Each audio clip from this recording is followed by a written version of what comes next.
Bonjour, c'est Louise d'Educomondo. Bienvenue dans notre projet STEAM numéro 12, appelé The Guard Dog. Il s'agit d'une édition spéciale pour l'enseignant STEAM débutant absolu, qui travaille avec des élèves entre 8 et 15 ans. Aucune connaissance préalable en programmation, ou en électronique n'est requise.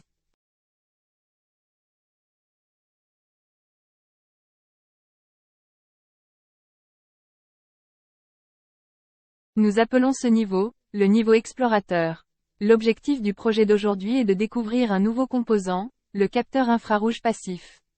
Nous nous intéresserons également au fonctionnement de la lentille de Fresnel, le dôme visible du capteur infrarouge.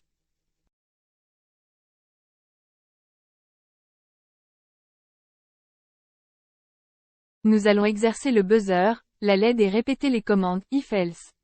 Nous découvrirons également le strap du pont. Et le plus important, nous encouragerons le travail d'équipe pour réussir.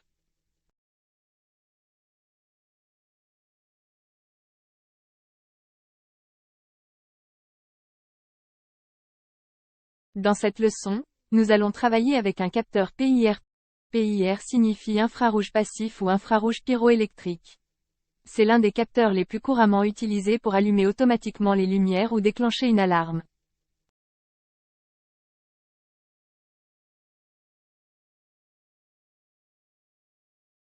Tout d'abord, expliquez à vos élèves certaines des bases du capteur infrarouge.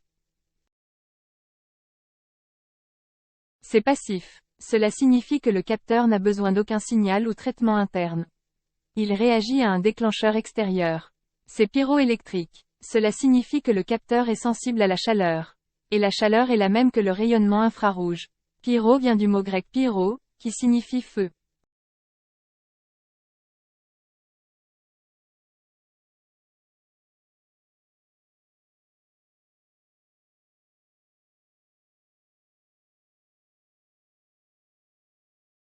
En ouvrant le capteur, vous verrez deux récepteurs l'un à côté de l'autre. Ces deux récepteurs recevront chacun un faisceau de lumière infrarouge.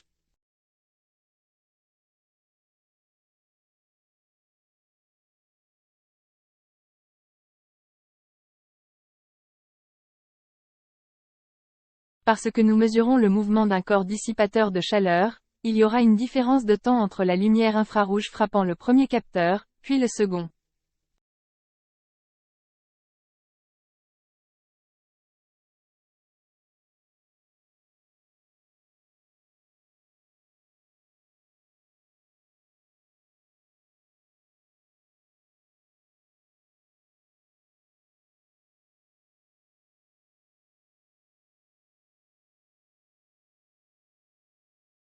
Cela crée un différentiel de charge, qui va servir à déclencher une action sur le microcontrôleur.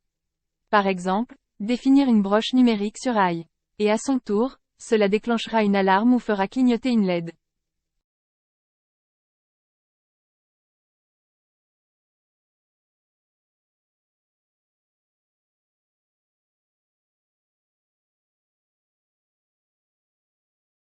Le dôme en plastique sert de lentille, pour concentrer les faisceaux de lumière infrarouge sur la petite surface du capteur. Les différentes facettes sont des lentilles de Fresnel. Il s'agit d'un type particulier de lentille, inventé par Augustin-Jean Fresnel, un ingénieur civil français vivant au début du XIXe siècle. Avec sa surface plus fine qu'une lentille normale, la lentille concentre les rayons infrarouges sur le capteur.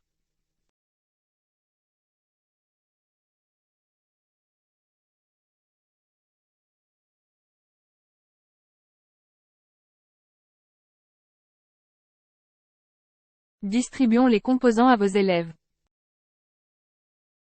Nous commençons avec un microcontrôleur et la plaque d'essai. Nous avons un capteur infrarouge. Une LED. Une résistance de 220 ohms.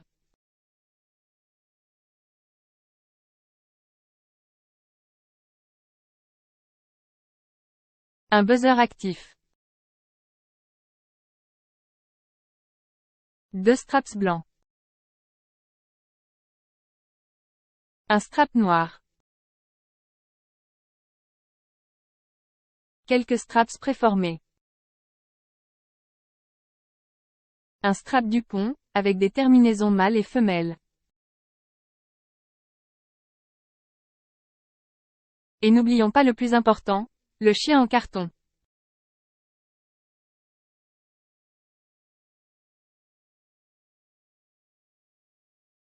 Comme il s'agit d'un projet relativement simple, vos élèves devraient être capables de le construire eux-mêmes.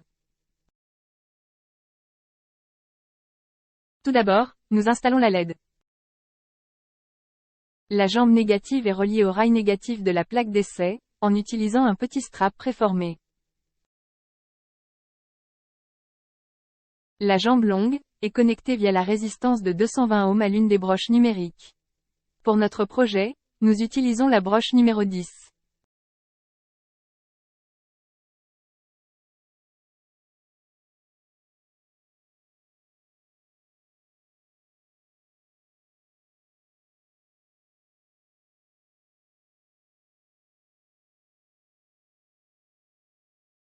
L'installation du buzzer actif est également assez simple.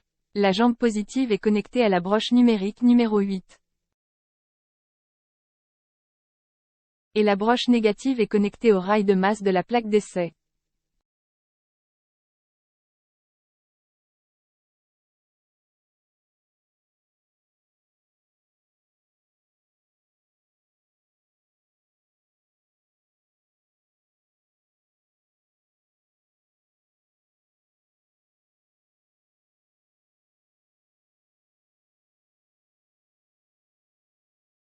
Le capteur a 3 pattes, un négatif, un positif et la broche de signal.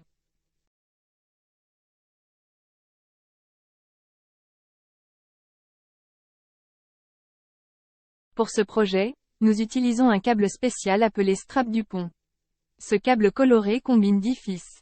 Il existe différents types, alors assurez-vous d'utiliser le câble mâle-femelle.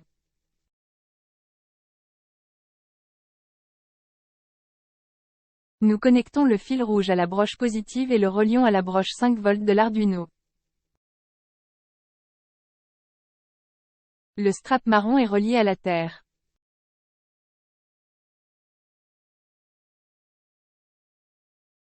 Le strap orange relie la sortie de signal du capteur à la broche numérique numéro 3.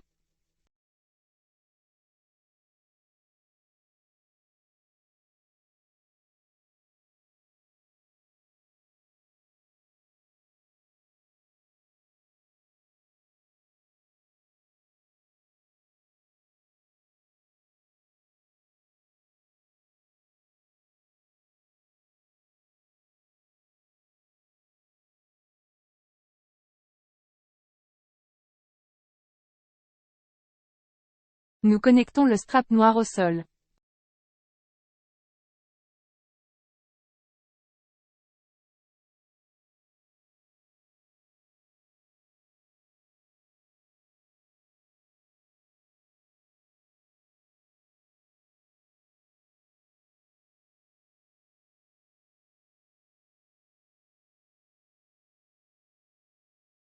Vous pouvez fixer le capteur à la plaque d'essai, à l'aide de l'une des straps ou à l'aide de rubans adhésifs.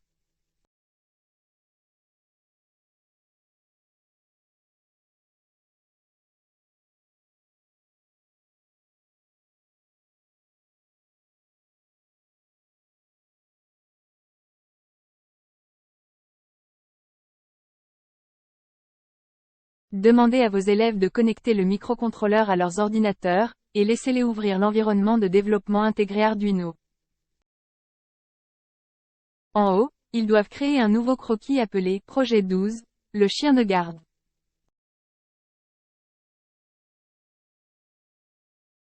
C'est aussi le bon endroit pour déclarer vos variables.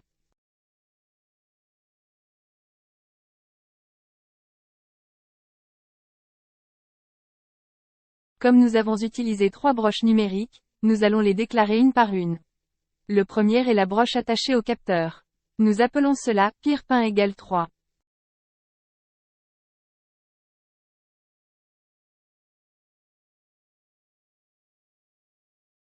Nous avons notre buzzer. Nous appelons cela le buzz-pin, qui est le numéro 8. Et le LED-pin, qui va dans la broche numérique numéro 10.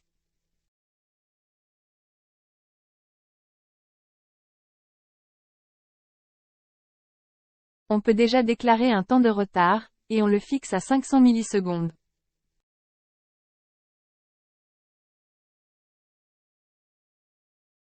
Nous savons que l'une de nos broches numériques sera une broche input. Cela signifie que nous allons lire un certain état, et nous appelons cela peer state.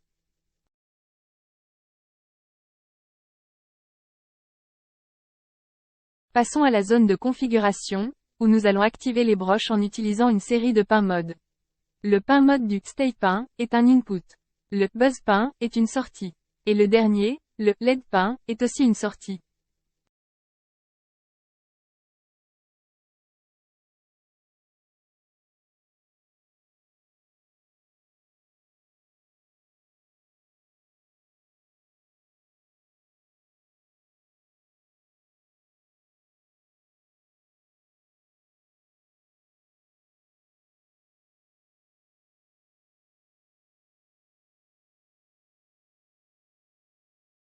Nous allons également démarrer notre moniteur série en utilisant la commande « Serial ». Begin 9600 comme débit en beau, entre parenthèses.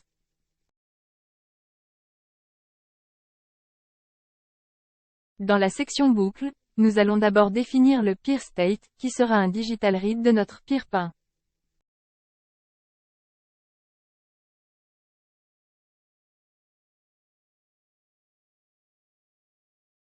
Maintenant, nous allons examiner les différentes actions à effectuer lorsque l'état est soit un 0 soit un 1. Commençons par peer state, égal à 1. Notez qu'il y a un double signe égal, parce que nous le comparons à 1. Nous ne le fixons pas à 1. Donc, si le peer state est égal à 1.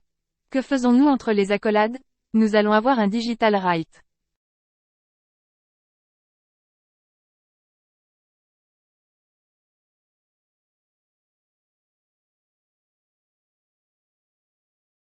Nous définissons le buzz pin sur i et nous définissons le LED pin sur i. Nous nous assurerons également que le moniteur série va imprimer et ECU.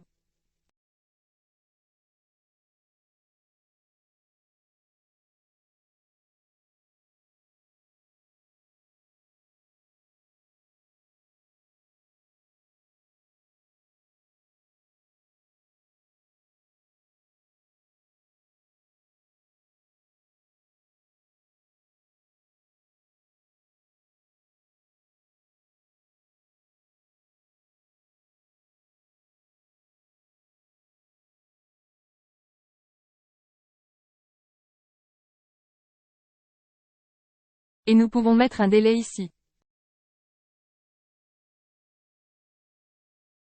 Si ce n'est pas le cas, nous utilisons le mot « else ». Alors quoi d'autre? Eh bien, nous allons mettre le buzz pin sur l'eau.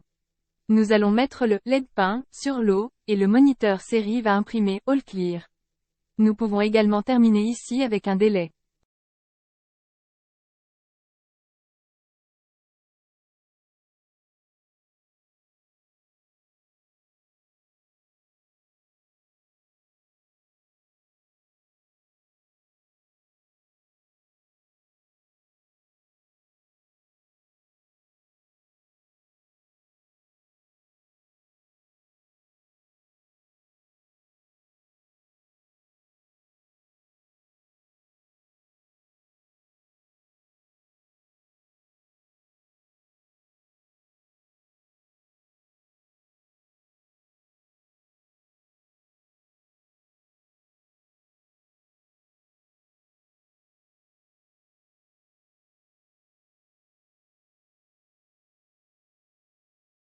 Voilà pour la programmation. Assez simple. Votre classe est maintenant prête à télécharger votre programme. Ils peuvent agiter leurs mains devant le capteur, et le buzzer sonnera et la LED s'allumera.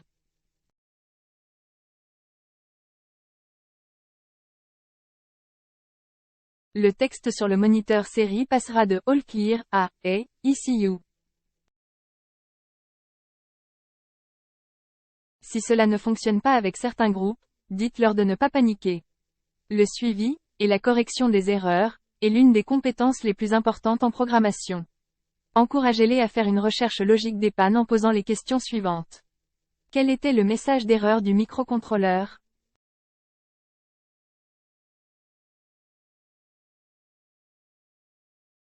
Avez-vous terminé toutes les commandes par un point-virgule?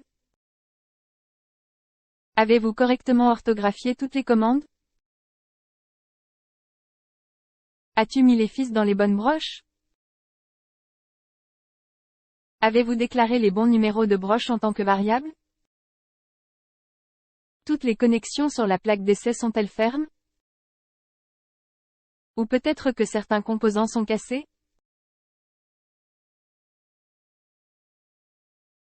Ceci conclut notre projet numéro 12, le chien de garde. Qu'avons-nous appris? Eh bien, nous avons d'abord examiné ce qu'est un capteur infrarouge passif. Nous avons découvert le fonctionnement d'une lentille de Fresnel, le dôme visible du capteur infrarouge. Nous avons répété ce que nous savions déjà sur les buzzers et les LED, et nous avons également exercé les commandes if-else.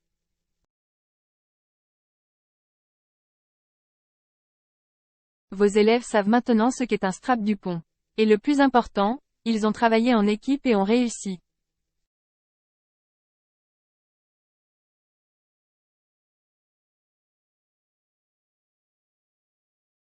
Dans cette leçon, nous avons parlé des lentilles, de la chaleur et de l'infrarouge.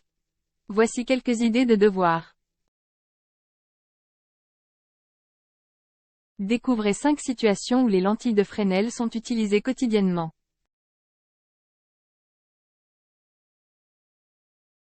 Pourquoi la lumière infrarouge est-elle invisible à l'œil humain? Qu'est-ce que c'est et expliquez l'utilisation de la thérapie infrarouge. Que sont les cartes thermiques? Peux-tu donner quelques exemples? Quelle est la différence entre un capteur infrarouge passif et un capteur infrarouge actif? Comment et où sont-ils utilisés? Rappelez-vous que ce ne sont que quelques suggestions. Utilisez votre propre expérience et votre imagination pour fournir d'autres missions. J'espère que vous et votre classe avez apprécié ce projet, et que vous avez hâte de commencer avec le projet numéro 13. Dans cette leçon, nous travaillerons avec un affichage LED à 7 segments, comptant de 9 à 0, comme lancer une fusée spatiale.